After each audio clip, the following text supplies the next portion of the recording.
Hi, I'm Scott Hanselman. This is another episode of Hansel Minutes. Today I'm chatting with Dr. Morgan Depenbusch. She works in people analytics at Snowflake. How are you?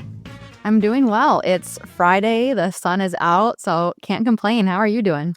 I am enjoying the sun as well. Everyone wins when the sun is out. So I was exploring your LinkedIn and a lot of the conversations that you have about how people move within a workspace. And it was the perfect time for me to discover your work because I had just come back from speaking at a conference called CodePath. And it felt like a lot of young people were struggling with their careers and having any kind of strategy behind their career. Because a lot of them were like, well, I'm early in career. How do I provide value? So I went down this providing value rabbit hole. And I think that's a space that you're interested in. Yes, very much so. It's funny because I didn't start there, or even recently I've been thinking about it too much. I typically work in the field of like data visualization and data storytelling, but I was getting all these questions, and every time I gave the answer, it would come back to, well, how can you provide value? And how do you lead with value? And it was just funny to me that no matter what the question was, it just kept coming back to that same answer. And so I started thinking, okay, I think there's something here. I think there is a theme here. I think it's relevant to people, whether they're early in their career or later in their career. And just kind of really flipping the script in our mind instead of how do I, get my point across? How do I make sure they take my recommendation? How do I, make the best report and everyone loves my ideas? And changing that to, how do I provide value right now in this moment? And I think that just totally changes your mindset and your approach to your work, to your interactions at work. And so I too have now been going down this rabbit hole, the idea of how can we start with value and what is value and what does that look like at different points in your career? Mm-hmm. It also requires one to be, for lack of a better word, present and like awake in the moment. You know what I mean? Like sometimes I feel like I'm maybe not present in the meeting, and I don't mean not paying attention, but I just mean leading with the id versus the ego, I guess. And I'm thinking about like, they're not listening to me. Yeah. My idea is not coming across. If they would just shut up and listen, so then I might have a louder argument or try to like rephrase the topic. But in doing that, I don't think I'm necessarily providing value for what is helpful to them right now. Yeah, it's like the idea of active listening, right? We go into conversations, and when someone else is talking, you're just thinking about, okay, what am I going to say next? And when can I interject? And when can I say it? Versus saying, no, what are they really saying? And how can you listen to the point they're making, but also maybe the point behind the point, right? And then how can you respond to that? But so many of us go into those conversations and those meetings saying, I'm going in, this is my recommendation, this is what I want them to know, this is what I want to show them, all the hard work I did. And you're just waiting for your moment to show that versus saying, okay, what's actually needed right now? But isn't that, so this is the thing, are you asking or are we being asked to go against what is natural human nature? Like it is intuitive to want to be me focused. A little bit, but I think that's what's going to make it more so powerful is because everyone else is going to approach these conversations from how do I get my point across? How do I, win in this conversation? But if you're the one who goes in there and says, how can I provide value to what is important to the people I'm talking to, meeting with, presenting to right now, you're going to instantly stand out. Because everyone is going to go into those meetings saying, I have my recommendation, I have the work I want to show, and my only goal for this meeting is to get that point across.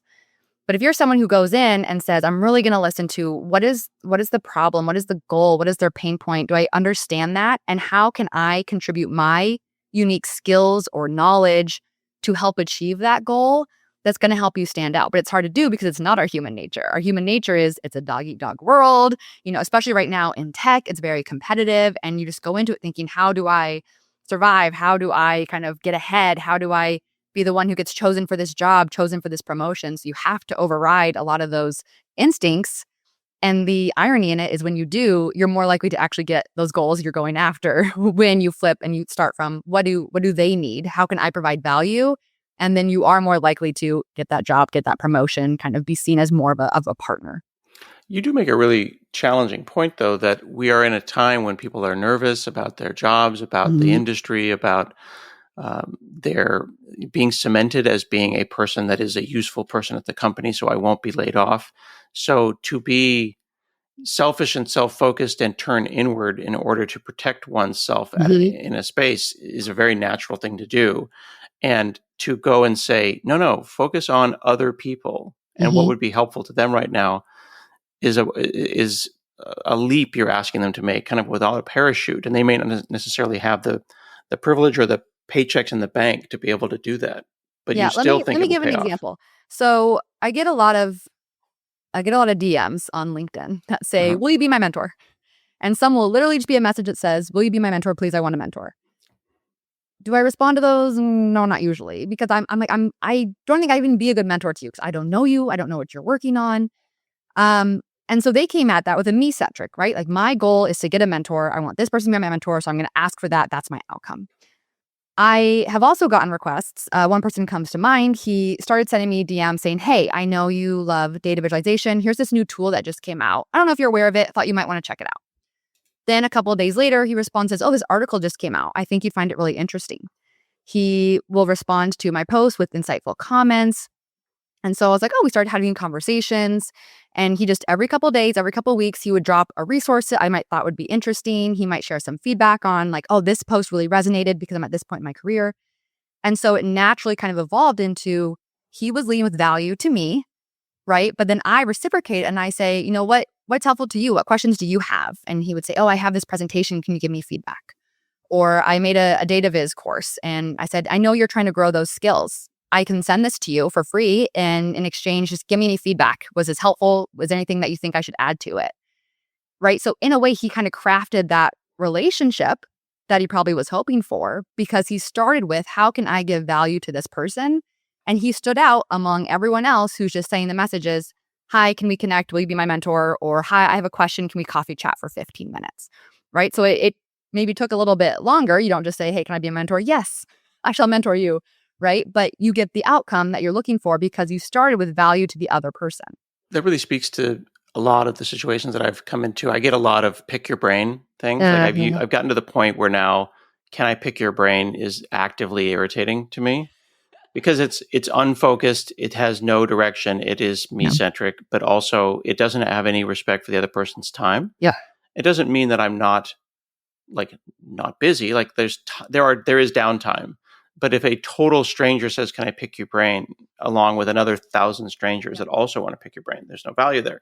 So this is a digital person showing up in a digital space. You haven't met this person yet, but this is about showing up. And we always hear that idea that like half of life is just showing up and being present.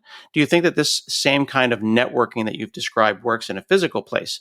Like you see someone at a meetup or at a professional event, you sleep, a couple of days goes by, you see them again. That happens over a couple of weeks. And you're like, oh, you keep showing up in the same spaces, the same meetups, the data visualization user groups, or the conferences. That makes them safer, and it's a more natural, reasonable next step is to like have a coffee chat, which is step 9 that they typically reach out with on step 0. Exactly. And I mean, it's the same idea of how are you give value? It doesn't matter if it's digital or face to face or in a meeting, right? It's the same idea of, can you give someone feedback? Can you give them a resource? Say you're at a meetup and someone makes a good point, and afterwards you pull them aside and said, wow, that idea you had about XYZ, that really resonated with me. And even that is value because you just gave them feedback. You probably made them feel pretty good that what they said was actually helpful, right? And they'll remember you because they'll say, wow, that was really nice to hear that person, like what I said resonated with that person, that I helped them. Right. And maybe they also say, have you considered XYZ? Or you might like this book, or you might want to meet this person who's talking about similar ideas. Right. So you don't even have to be an expert in the space that you're giving value on. You can be someone who just shares ideas, who's a connector, who passes along resources, and they'll remember you. And then you run into them again and they say, oh yeah, thank you. No, I did check out that book and it was so helpful. Or, that YouTube video you sent me, or that feedback really stuck in my mind that was helpful. And you just keep doing that. You keep planting those seeds and just pouring into that other person.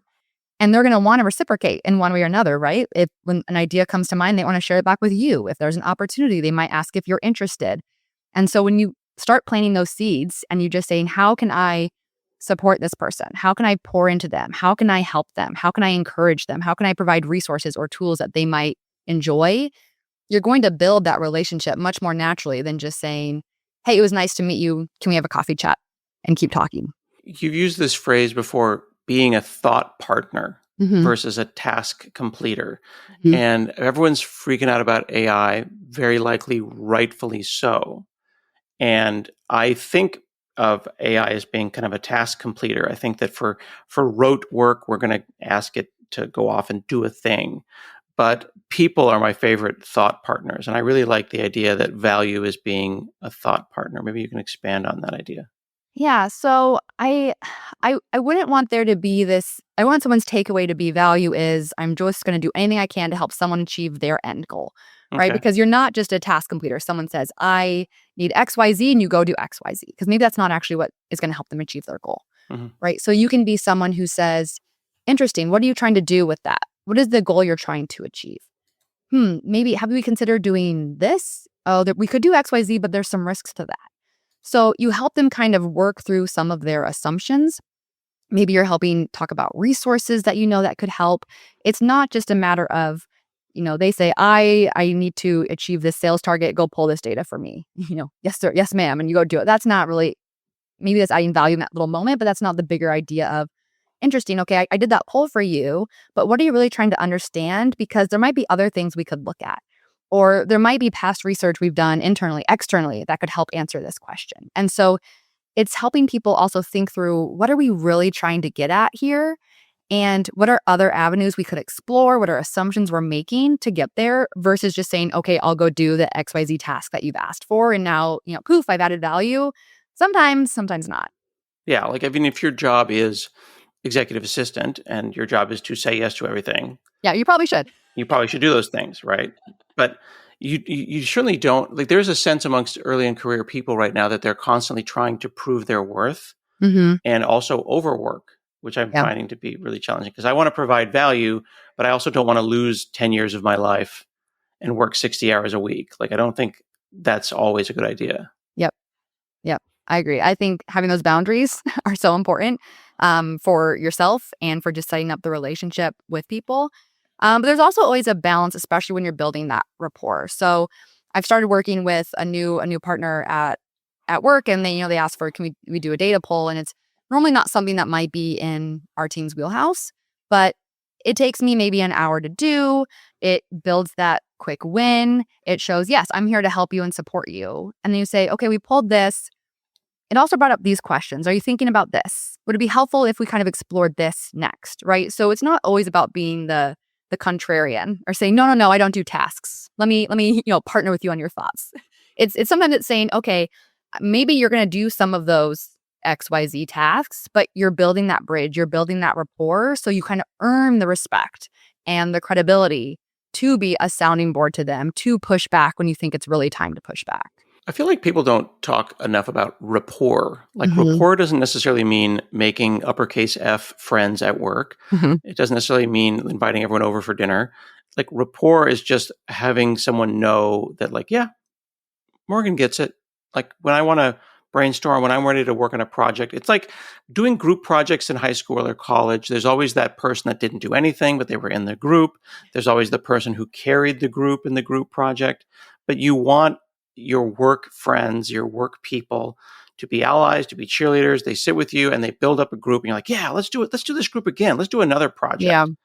I want yes and people at work. Yep. I don't want stop energy.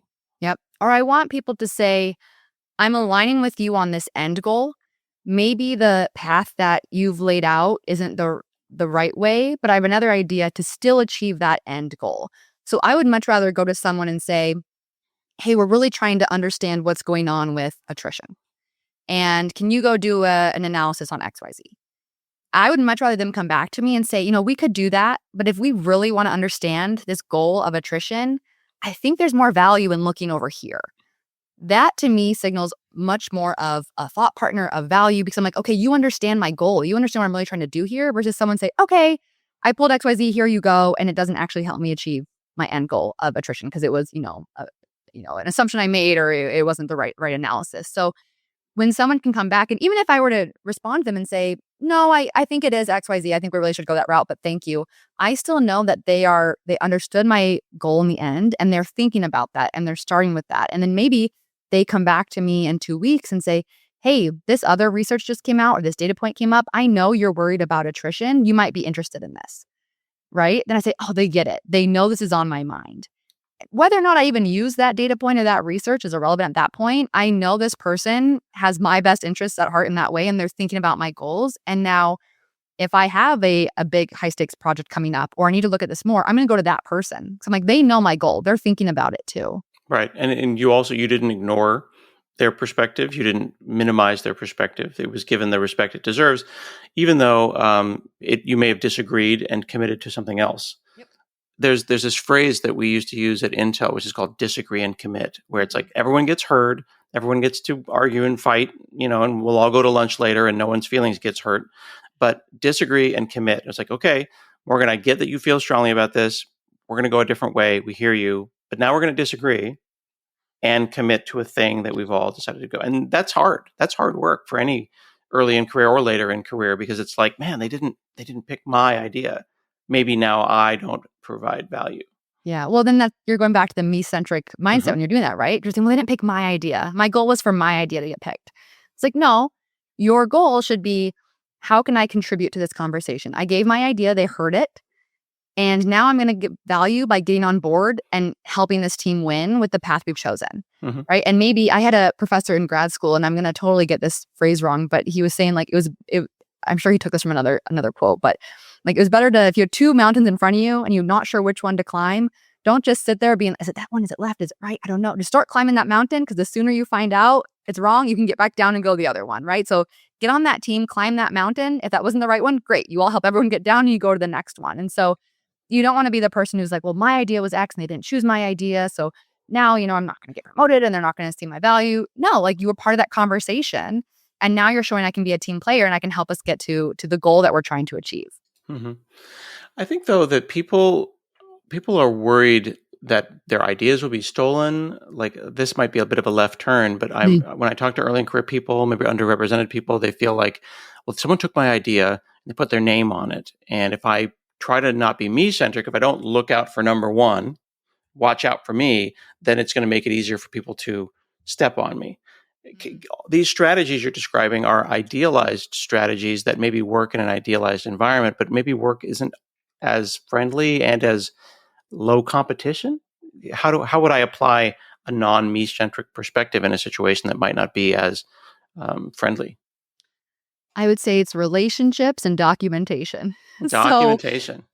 So first starting with relationships, right? It's you win people over one by one, right? You're not going to send an email to the whole company and everyone's like, oh my gosh, like genius. So smart. So smart. It's to promote that person, wherever they are. It's you win them over one by one. So you keep showing up, you kind of win over your boss. You keep showing up, your teammates. And now those people kind of become your supporters, your allies, and they'll be in rooms that you're not. And they can say, I actually heard that idea from Scott. I heard that idea from Morgan, or they can help to kind of spread your word, but you build those relationships one by one. You build that rapport, you keep showing up, and then documentation.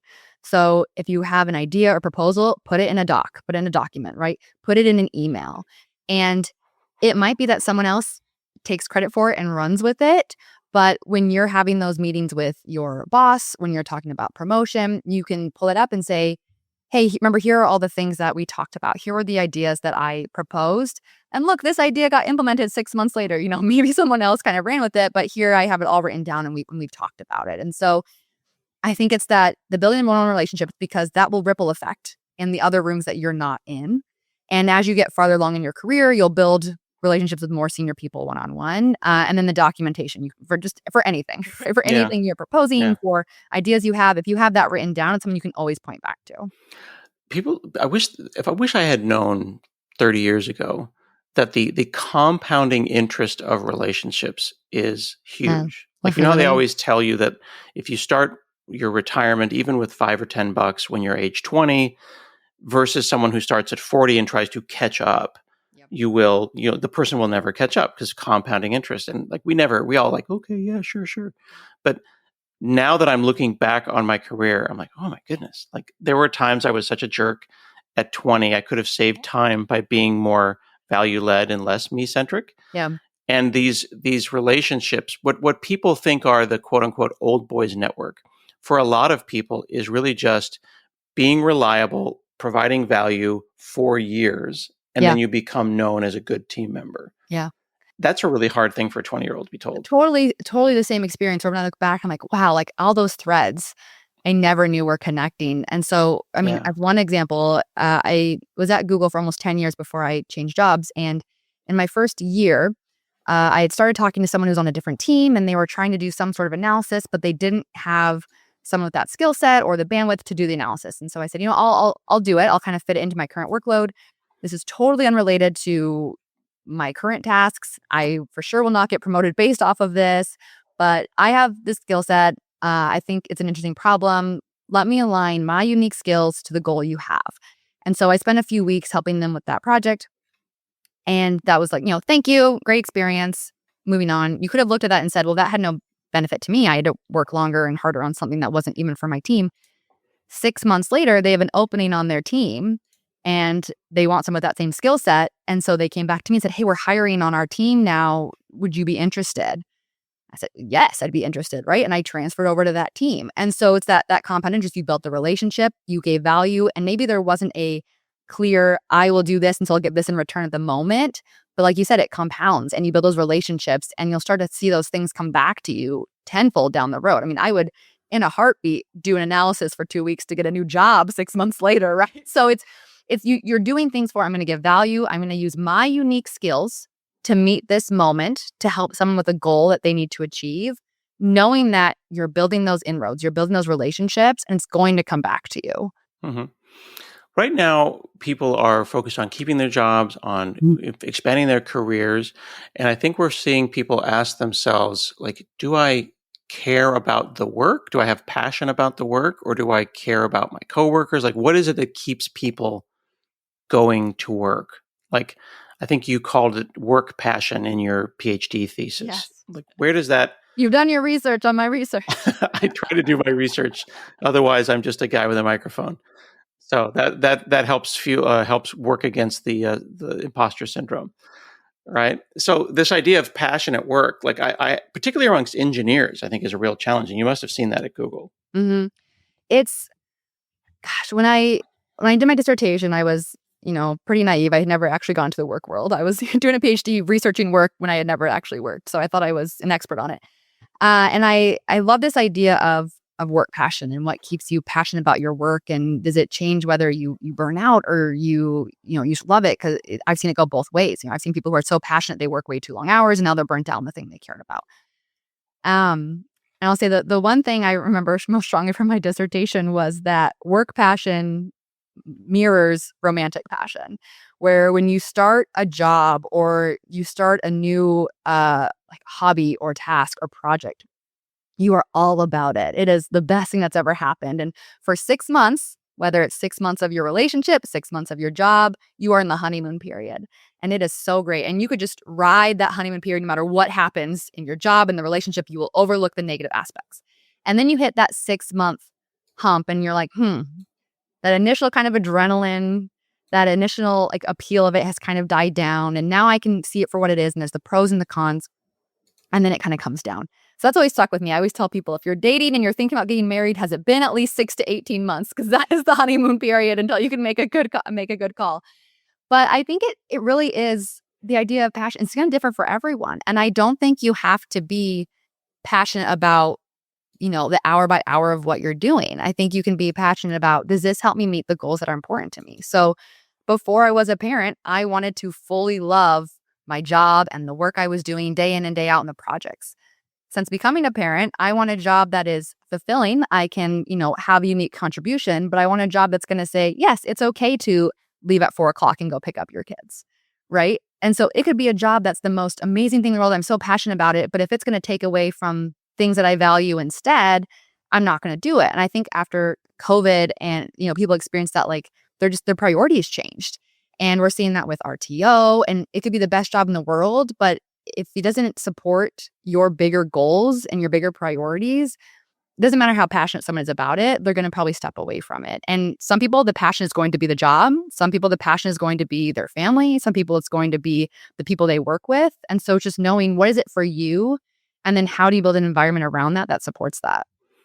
That really resonates with me. People ask me, since I've been working so long, like, you seem to have so much energy and you're always upbeat and da, da, da. And it's just like, it's because it's never been about the job itself. It's been about the thing under the job, which I guess is Yeah. value. I didn't think about it as value. For me, it's been teaching. It's been empowering and like getting people excited about a thing so that they might go off and do something. So like you mentioned connecting people earlier in the podcast. Like I love connecting people. Like, oh, Morgan, you should meet so-and-so. Like I don't have an underlying thing here. I'm not keeping score. I will probably forget that I introduced you to so-and-so, but like out of every 10 introductions, maybe one of them will be like, oh, and then we worked together on a thing and it was great. And through the transitive property of friendship, A to B to C, now Morgan's friends with my friend and they run off and do great business together. That has nothing to do with working at Google or Microsoft or Snowflake. That's just like, that's passion, like connecting people or plugging people in. I never realized though that was trying to lead with adding value rather than being me-centric. Yeah. Because, I mean, you're not doing that thinking, well, if they become friends, then maybe Yes. they'll, invent this business and And they'll give me me a cut of money. the money. Yes, exactly. Like, that would be very conniving and like strategic if you were able to do that. But you're I am thinking, wondering where my money is. Where's my right? check? And I think that goes to the question of like, well, what is value? Because it can sound great to say, lead with value. And it's great. What does that mean? How do I lead with value? And I think of value as, three different broad categories. And one, it can be informational. It can be things like the knowledge you have, the data you provide, the insights, the tools you know about, the resources you share. I think people think about this most often when they think about value, right? It's like, how can I use my knowledge and information? And that is one way. That can be harder when you don't feel like an expert in something, or maybe you're approaching someone who is 10 years farther along in the field for you. And you're like, I'm not going to go in and be like, have you considered? And they're like, of course, I invented that. But a second way would be emotional. And so value can be just giving someone encouragement. It can be giving them feedback. It can be advocating for them. And so I think of, I have a friend on LinkedIn, and we always joke that I try to post things that are very educational, informational, and he just posts a bunch of things that make him laugh. And everyone else is laughing along, and he's just grown this huge community. And it's like, that's value, because that's an emotional component of value, is you're bringing levity. And people are on LinkedIn, they're stressed, they're looking for jobs, and you made them laugh because you made a joke about a dashboard, right? And so that too is value, just because how can you make someone's day a little brighter?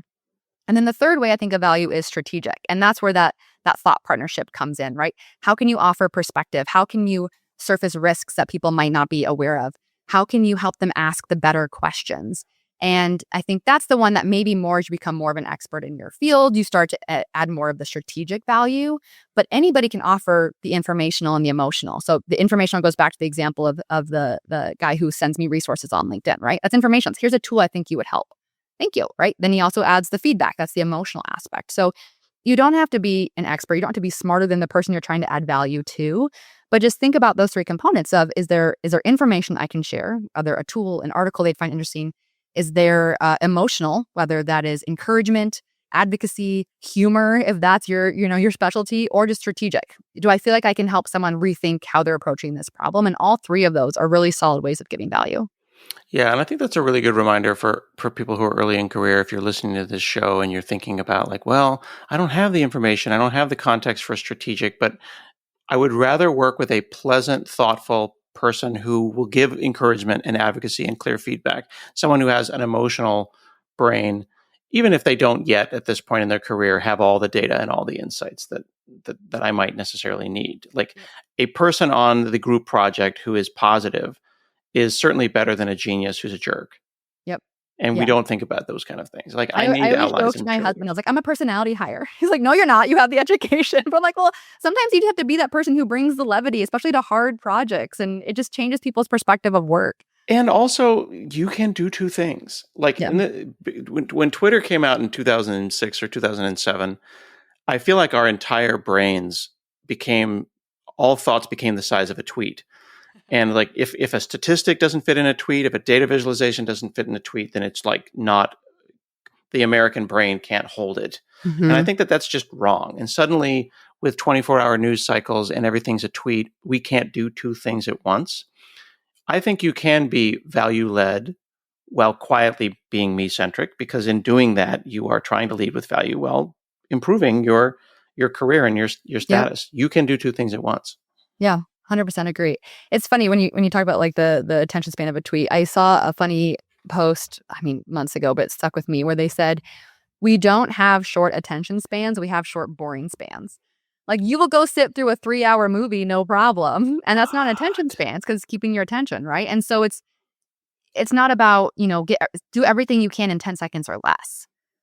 If you're giving someone value for an hour, they will sit and talk to you for an hour, Wow. And so that's why it's the boring span is, this doesn't apply to me. This isn't relevant. This is just, this is something else going on that's just noise to me. Well, how do you cut through that noise? And how do you really think about what's important to this person? You'll have their attention, whether that's for a minute, 10 minutes, an hour. That's deep. You just blew my mind. I was going to make a joke that I just got bored and I just kind of like went off in space. Oh, no. No. No, but this is great. Thank you so much for spending time with me today. Yeah, this has been fun. It flew by. You were right. It does fly by. Well, if you want to learn more from Dr. Morgan, you can check her out at morgandepenbusch.com. I'll put links in the show notes, and you can go and get the weekly newsletter, Turning Insights into Real Impact. Learn about how to do all of these strategies and be a better worker leading with value. This has been another episode of Hanselman's, and we'll see you again next week.